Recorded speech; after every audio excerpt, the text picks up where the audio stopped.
Kapag pinirmahan mo to, akin na lahat ng mga kayamanan mo. Oh, pirmahan mo na.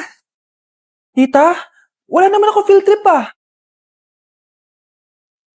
Hindi pa ba sinasabi ng teacher niyo na may field trip kayo? Anak, okay lang. Pipirmahan ko na to para makasali ka sa field trip niyo. Walang iya ka talaga, Rosa. Wala ka talagang titira sa akin, ha? Manda ka talaga sa akin. Mabilis ka talagang utuin, Susan. Salamat, Mare. Ramon, napapirma ko na siya. Atin na ang bahay, pera at mga ari-arian niya. Magaling ka talaga, Rosa. Kaso kailangan na natin kumilos na mabilis. Kasi sabi ng doktor, nagre-recover na yung mata niya. Ano? Kaya bukas na bukas din, papalayasin na natin sila. Total, nakuha na natin ang gusto natin. Nay, bakit mo pinirmahan yun, ha? Maliban natin kung ano nilalaman ng papel na yun. Huwag kang mag-alala, anak. Malapit nang matapos ang maliligayang araw ng tatay mo at ng kabit niya.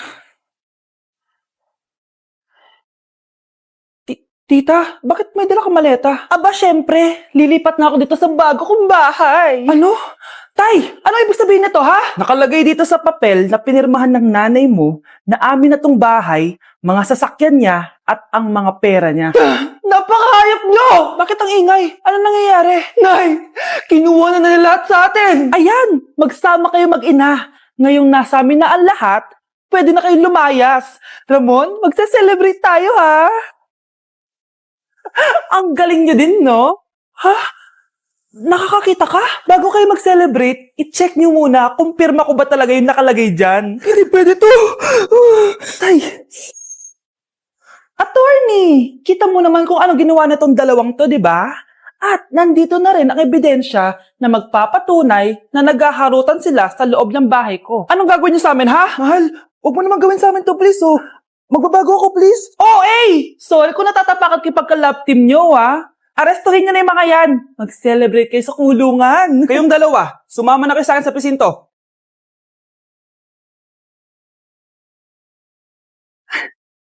Nay, gusto ko daw makilala ng jowa ko. May jowa ka pala, anak? Oo naman, Nay. Sa ganda kong to. Ay, eto pala siya, Nay. Oh, kasama niya pala lolo niya. Ano lolo, Nay? Yan yung jowa ko. 75 years old na siya. Ha? Jowa mo yan? Eh, malapit na mamatay yan eh. Grabe ka naman. Malakas pa ako. Oh, ayan na. Inuubo na. Nay, ano ka ba? Sa akin mapupunta lahat ng pera niya. Sige. So, yayaman na tayo? Oo, Nay. Yayaman na tayo. Sige. Pinapayagan ko na kayo magpakasal ng anak ko. Talaga? Salamat, ano nangyayari sa'yo, babe? Mamamatay na ata ako, babe. Ha? Mamamatay? Di ko kaya mawala ka, babe. Babe! Bago ka mamatay, bigay mo muna sa akin yung password ng bangko mo. Tapos, di ba sa akin nakapangalan yung lupa nyo, tsaka yung mga sasakyan? Pati lahat ng pera mo, di ba sa akin? Sabi na eh! Pera lang habol mo sa akin! Hindi. Joke lang yun. Maghiwalay na tayo! Wala ka makuha sa akin! Gold digger! Ang bobo mo naman, anak! Gusto ko lang yumaman eh! Bakit absent ka kahapon, Scarlett? Ma'am, nagkasakit po kasi ako. Nagkasakit? Tinatamad lang yan, ma'am. Papansin talaga tong si Samantha. Nasaan yung ebidensya mo na nagkasakit ka? Meron po akong excuse letter, ma'am. Ay, excuse letter lang? Nasaan yung medical certificate mo? Medical certificate, ma'am? Hindi naman po pumunta ng doktor. Oh, paano ko malalaman na totoong nagkasakit ka? Ito po, ma'am, yung chat namin ng nanay ko. Ito po, ma'am, picture po ng thermometer na ginamit ko. Sus, kinuha mo lang yun sa internet eh. Papansin ka? Kulang sa pansin eh. Ay, hindi ko tatanggapin yan, be. Hindi kita i-excuse. Dapat medical certificate yung ibigay mo sa akin. Aba, ma'am, kailangan ka pang nagkakasakit, may medical certificate agad? Paano kung masakit lang yung katawan? Paano kung masakit lang yung puson? Kailangan mo agad ng doktor? Hindi kami mayaman, ma'am. Hi, Mare! Buntis na ako! Ha? Paano ka nabuntis? Wala ka namang asawa. Hello po. Nagbibigay po kami ng pera sa mga nangangailangan. Hello po, Mayor. Ako po, kailangan po namin ng pera. Ay, Mayor, buntis ako, oh. Mas kailangan ko yan. Oo, mas kailangan mo nga kasi buntis ka. Oh, ito, sino to? Thank you. Tsaka pala, magbibigay kami ng bahay at lupa sa mga may kailangan. Kami po, Mayor. Kailangan po namin ng bahay. Wala na po kami magrenta. Hindi. Buntis ako, oh. Kawawa naman yung bata kung wala siyang bahay, di ba? Oo nga, mas kailangan niyo yung bahay. Eto, sa inyo yung bahay. Thank you. Sandali lang. Bakit? Sinungaling to babaeng to eh. Hindi naman totoong buntis yan. Totoo nga. Manganganak na ata ako. Manganganak na daw. Manganganak? Tignan ko na lang kung anak yung lumabas dyan. Ang baho ano yun? Di ba? Sinungaling kong babaeng to. Nagdadalang tae lang pala. Sa akin na lang po ibigay yung pera tsaka yung bahay. Bakit anak? Kasi buntis ako. Dok, bakit ka meron neto, ha? Bakit may picture ka ng nawawala akong anak? Hindi mo ba talaga ako naaalala? Hindi. Sabihin mo sa akin, buhay pa ba ang anak ko? Umalis ka na. Marami pa akong gagawin. Buhay pa ba ang anak ko? Oo! Buhay na buhay ako! Ako ang anak mo na iniwan mo sa palengke dati. Nagtataka ka? Isa na akong trans ngayon. Alam mo, buti na lang, may mabait at mayamang pamilyang kumukup sa akin. Kaya maganda yung naging buhay ko. Tignan mo, naging doktor pa ako. Kaya salamat sa'yo at iniwan mo ko. Anak, hinanap kita. Umasa ako na babalik ka. Hindi na importante yan. Ayaw na kita makita at hindi na kita kailangan. Kaya umalis ka na. Hello po. Kamusta po yung pasyente? Dok, si nanay naman yung nagkasakit. Kamusta na siya? Okay naman. Sa iba ko na lang siya ipapaasikaso, ha? Anak? Anak, please! Bakit anak tawag mo sa kanya, Nay? Sure ka ba na habang buhay ka magagalit sa nanay mo? Nakita ko results niya kanina. Anytime, pwede siya mawala. Magpapahangin lang ako. Nasaan na sila? Hello, nurse? Nasaan yung pasyente dito sa room 214? Anak? Ako ba hanap mo? Nay, akala ko may masamang nangyari na sa'yo. Anak, hindi na kita iiwan. Good news! False alarm lang pala yung nakita namin result sa nanay mo. Ibig sabihin, magiging okay siya. Salamat naman. Nay, ayoko na mawala ka sa akin, ha? Yay! May ate na ako! Mga anak! Maganda ba?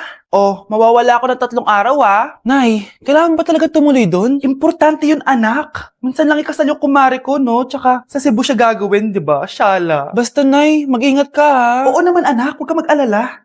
Siya naalis na ako. Mga kapatid mo, ha?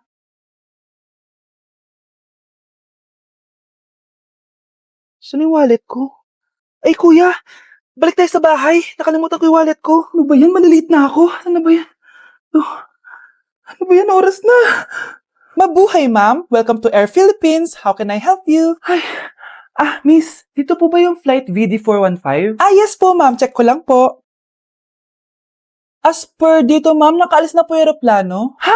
Hindi ako pwede malit sa kasal na kumari ko. Kailangan kong umabol. Ma'am, kailangan niyo po ulit mag-rebook so ang next available flight is bukas pa po, ma'am. Ano ba yan? Gawin mo ng paraan. Diyos ko, sayang lang pera ko. Wala palang kwenta to airlines niyo eh. Uwi na nga lang ako. Sorry, ma'am.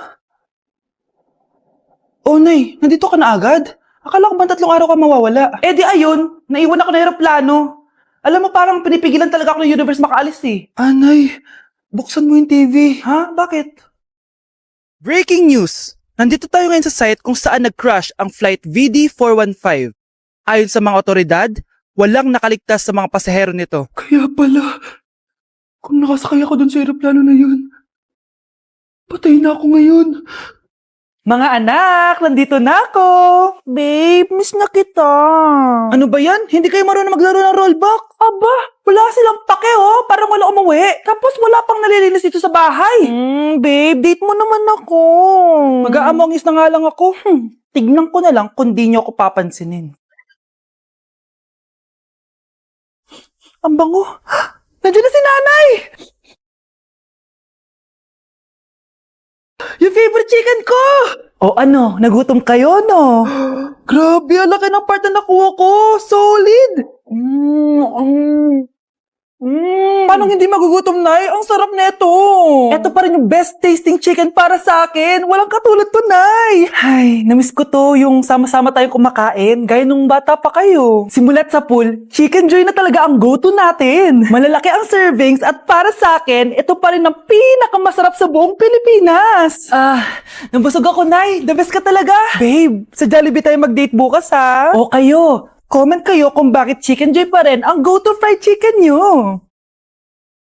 Anak, sigurado ka na bang itutuloy mo yung pagpunta mo sa ibang bansa? Huwag ka na malungkot, Nay. Kailangan ko magtrabaho doon. Para sa inyo ni Kyle. Ate, mamimiss ka namin. Basta anak, ha? Palagi kang mag-iingat doon. Kapag inaabuso ka nila, tawagan mo lang ako. Ano ka ba, Nay? Think positive lang tayo, ha? Sige na, baka malate pa ako sa flight ko. Bye-bye na, mamimiss ko kayo. Bye, anak.